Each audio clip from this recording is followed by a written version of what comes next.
All right, good afternoon, everyone. It is really refreshing after almost 2 years of giving virtual talks at various virtual conferences that I'm doing my first in-person talk. So it's really nice to see people in three-dimensional form. My name is Zaid Kahn. I am the GM for Cloud AI and Advanced Systems and Engineering at Microsoft Azure. I want to open up this talk by setting the stage for first where we find ourselves in the computing world today. Let's take a step back and recognize the change across the industries that we have encountered over the last year and a half. It's been quite an interesting year and a half, almost 2 years. We're encountering several new challenges in our entire ecosystem. First, hyperscale growth. The cloud growth has reached incredibly new heights, not previously encountered. During the pandemic, we saw like a second wave of digital transformation sweeping across every industry, even from digital health to distance learning. So for example, if you look at our M365 platform, our users generate more than 30 billion collaboration minutes in one single day. Our Microsoft Teams application, which I'm sure all of you use, generates over 120 million daily active users. The Microsoft Cloud, that's delivering the computing infrastructure to support all of these use cases, has an immense amount of growth and responsibility for this. And case in point, the internet global traffic is expected to double by 2022 to 4.2 zettabytes. I think someone mentioned that at one of the keynotes this morning. So per year, we should be looking at 4.2 trillion gigabytes. That is an immense amount of data that's going to float around the internet. This is OCP's 10-year anniversary. It's an important milestone. And as OCP reaches this incredible milestone, we are building on top of previous contributions. Microsoft has focused on modular building block technology, security controls, and greater efficiency in power. Over the years, our contributions have focused on few key principles of efficiency, scalability, and modularity to develop standards that are consistent and interoperable. We are continuing to see industry adoption of these standards across the entire ecosystem. And we are excited to continue our collaboration with partners across the entire OCP community. So let's take a look back at some of the previous hardware contributions Microsoft has made to OCP over the years and where they are now. I won't have time to go through all of the contributions. There's just quite a lot of work being done, so I'll touch on some of the key ones. First, historically, back in 2016, we launched Project Olympus. We introduced our flexible modular hardware architecture for data center server design to the entire OCP community. And we continued to make improvements and enhancements with added modules in areas such as security, AI, and many other workloads. In 2017, we introduced Project Cerberus, which is a new open source industry standard for firmware security by developing a coprocessor that established a root of trust for all of the hardware devices on a computing platform so that the devices could launch at boot time very securely. And on top of this, we've continued to build on top of the Olympus architecture using the specs of Open Accelerator Module, or OAI, to drive further interoperability for security and AI. This includes the Data Center Secure Control Module, or most commonly known as DCSCM. Our DCSCM spec is designed to move common server management, security, and control features from what you'd find in a typical processor to a motherboard that's usually in a typical processor motherboard architecture onto a smaller, common form factor module. This spec we shared with OCP back in 2020 with a standard DC SCI or data center secure control interface.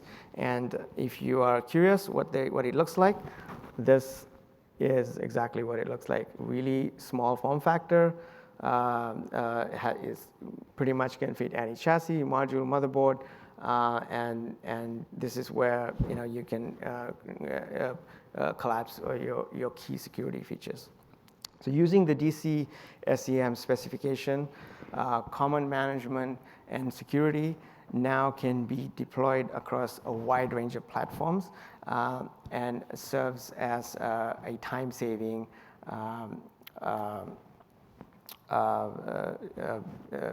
aspect of design. This year, we are introducing a new 3U modular chassis on top of the Olympus rack architecture. The modular chassis enables entire modules to be hot swappable, and the chassis is designed to support air cooling for high-power devices up to 700 watts.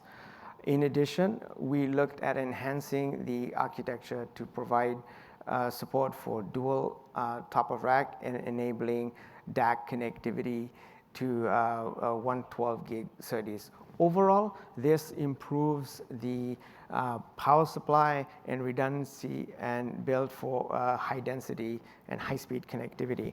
I would really welcome you to go to our booth. You will see a module that kind of looks like this, but what you'll see next to it is all these modules opened up. You will see the high-speed SerDes, you will see some telemetry, and there are experts at the booth who can walk you through this design and what key things we are finding. So please do attend. Next, I want to take a moment to share some really exciting stuff about the work we've been doing the past year in liquid cooling. Over the past sort of 3 years or so, we've contributed to innovation and standardization in cold plates and immersion at various times at OCP and other venues. This spring, though, we announced our first deployment of a two-phased liquid immersion cooling in a production environment.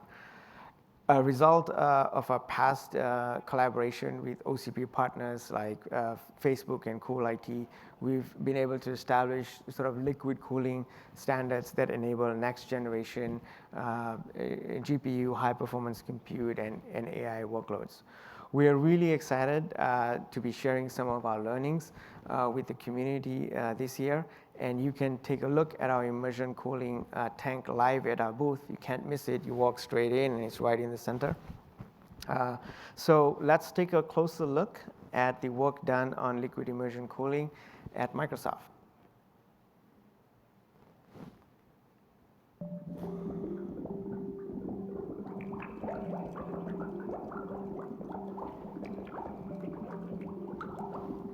Start the test.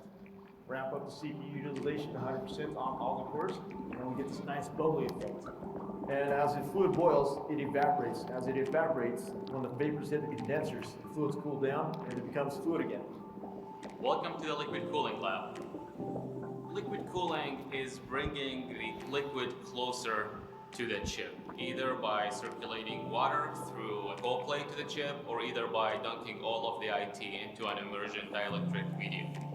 The reason liquid cooling is important right now is because the demand on higher performance chips, higher speed, more core count, continues to increase. This has been resulting in higher powered chips and higher fluxes on the chip, which could be sometimes challenging to air cool, and we require liquid cooling to do that job for us.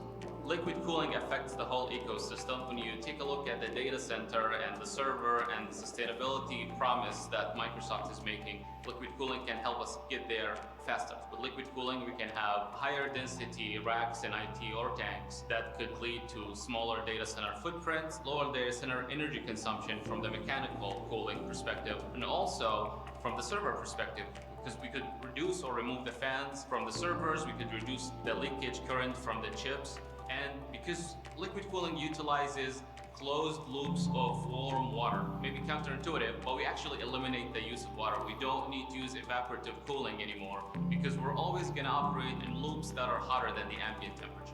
It is pretty awesome. It is amazing to work with state-of-the-art hardware and state-of-the-art cooling. We are seeing that the trend of chip power, whether it's compute chip or AI chip, is only going up. So with time, liquid cooling is going to become more and more important. That's some amazing stuff, isn't it? So what can you expect looking ahead? So our latest research in liquid cooling addresses an interesting concept called overclocking. Overclocking enables us to operate chips and components sort of beyond their predefined voltage, thermal, and sort of power design limits to further improve performance. When we tested overclocking method in liquid cooling, our tests found that performance of some of the chipsets can be increased up to 20%. This demonstrated that liquid cooling can not only be used to support sustainability goals, but also to generate more performant chips at warmer coolant temperatures. What we know now is that through the collaboration happening here at OCP and across the industry, we are seeing immersion cooling offering new dimensions of freedom to chip, server, and data center architects, allowing more dense construction to achieve both higher performance and lower power. Now, with that in mind, I want to talk to you about some of the other ways that Microsoft is bringing some of our own learnings in designing a sustainable data center to OCP this year. It's not what we find. It's not only one piece that gives us the sustainability efforts. It's actually an entire story, and so I'll be sharing a little bit of that. One thing recently we've seen at Microsoft is that we've actually set a goal for ourselves to reuse 90% of the servers we designed by 2025. I think the pandemic has taught us a few things. Lots of challenges in the ecosystem have taught us a few things. So setting up this goal is audacious, but I think we can achieve it. And on top of that, we also want to achieve both zero waste and carbon negative in our operation by 2030. Now, to achieve these goals, we have to think a lot about how we decouple our growth from a dependency on natural resources and replace the energy-intensive manufacturing processes while minimizing inefficiencies across the supply chain aspects. So with our data centers, a large aspect of a cloud business, we made great strides in driving more circularity in our designs as well as engagement with our suppliers. So what does this mean? This means from design through recycling across the value chain, there is a range of opportunities to enforce good sustainable practices across the cloud hardware lifecycle. Each part of the strategy that you see on the circle sort of informs the next. So for example, design impacts supply engagement. Supply engagement is critical to implementing this, whatever particular design change you're doing. And to complete this whole cycle, our circular centers ultimately enable us to drive better efficiency in our designs overall. The strategy that has helped us achieve zero waste certifications for Microsoft data centers has been incredible. We've seen this in San Antonio, Texas, a data center in Columbia, Washington, as well as some of the renewed certification we're doing at our data centers in Virginia and Dublin. Now, one thing to remember, that all of this can only be done because it is an ecosystem effort. So let's take a look to learn more about how our work in circular centers is advancing sustainability in the cloud. So I have yet another video. When your business depends on the Microsoft Cloud, there's a lot of technology at work behind the scenes. While digital transformation fuels a lot of growth, the challenge is to reduce e-waste along the way. Because we're convinced what's good for your business can also be good for the environment. We're embracing sustainability through our circular centers. How? It starts at the drawing board, where we design and plan our parts for optimal use. And once a server is retired, it's securely wiped of all data and sent on a new series of adventures. Some components are harvested for spare parts. Some servers are donated to local schools and colleges. And other elements are routed through our sustainable supply chain and find new life somewhere else. All this may sound small, but when you think about the millions of servers powering the Microsoft Cloud, the impact is anything but. Our goal is to reuse 90% of the servers we designed by 2025, and by 2030, to be both zero waste and carbon negative in our operations. The best part is, this kind of circular thinking isn't just limited to the Microsoft Cloud. It's a model for a dramatically more resilient supply chain for virtually any industry. Because when you have a plan for every part, you know exactly where every component came from and where it's going. So when an unexpected challenge of any size comes along, you know exactly how to respond. Sustainability, growth, resilience, it's no longer a choice. They now drive each other in a never-ending cycle of opportunity. That's why when you run your business in the Microsoft Cloud, you're part of a future that's better all around. That's incredible, right? My 7-year-old son thought so too when he saw that. He thought the dragons were actually going to come, but I had to explain there was something else. So within the past year alone, the circular center model has achieved 83% reuse and 17% recycle of really critical components and parts. And this all while reducing sort of carbon emissions by 145,000 metric tons of CO2 equivalents. This is incredible. Over the next year, we want to extend this model to all our cloud computing assets and are on track to achieve 90% reuse. As we implement our new designs into our data center, the next step in this journey is to sort of share all of these principles of circularity with our OCP community and drive broader adoption across the ecosystem. Next, as part of this whole entire story, is sort of the cloud lifecycle best practices. We've engaged with the sustainability workstream here at OCP to collaborate and deliver several sessions during this conference on lifecycle assessments and the most sustainable ways to manufacture cloud hardware with the concept of recyclability in mind, from all the way from the rack to the server to the switch to the router. There are sort of relevant metrics for measurement and accompanying supplier considerations across every stage of the hardware value chain. Now, none of this stuff that we're doing, the stuff that I've talked about, would ever be possible without the collaboration of our partners across the entire ecosystem. So I really want to thank and acknowledge the deep level of collaboration and commitment that is needed across the ecosystem to achieve the level of change we need for our planet. We have only one planet. We are innovating like crazy, and the demand just keeps increasing. But we do have to do the responsible thing And this has to be inherent in our design. It has to be sort of center and front and center of the way we're thinking about design. Reuse has to be a really a core component.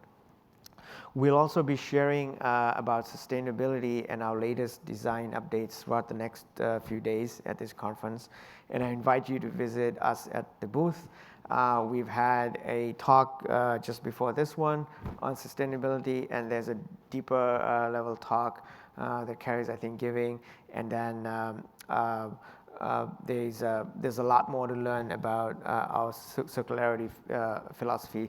So tomorrow's closing keynote, I'd love to invite you to join a keynote that will be given by Anand Narishman that will go into the philosophy and depth of all of this.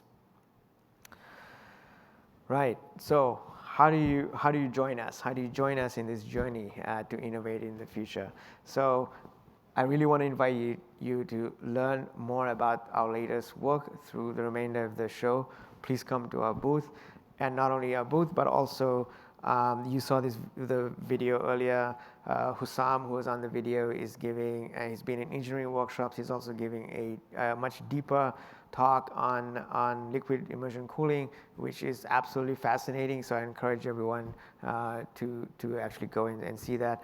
And then at our booth, please come and check out our latest DCSEM standard specs for server management, security and control features. There are experts who can walk you through all the details. Again, our two-phase immersion cooling tank is right there in the center. And also, please come and see our new 3U modular chassis design and learn more about it. And outside of our booth, we are also at the OCP Experience Center. You will also find us showcasing our latest storage contribution, including the latest 15mm E1.S form factor, which was led by Microsoft and developed in partnership with key industry players for high performance, high density SSDs. That's very useful for next generation servers and storage platforms. We also will be featuring the NVMe HDD, which we have a draft spec that we hope to share with the community soon. So I know my time is almost running up. So in closing, I would like to leave you with a message that Microsoft continues to believe that collaboration through open source, community engagement, and industry partnerships makes technology more rigorous, faster, and just better for the world. We're looking forward to our continued partnership to enable innovation, efficiency, scalability, and sustainability for data center infrastructure for the future. So thank you, and I look forward to seeing you at the booth.